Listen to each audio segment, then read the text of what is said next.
Want to add extra coverage in your business insurance? Most business owners think they're fully covered until a denied claim proves otherwise. The problem? Insurance gap.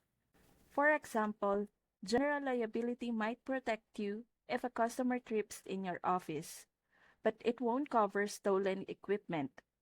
That's where commercial property insurance comes in. And if you offer services or advice, you'll also want professional liability insurance in case your client claims your work caused them a loss. With Next Insurance, you can easily add policies to your existing coverage and even bundle them for discount. It's all online, takes just minutes, and you'll get instant proof of insurance.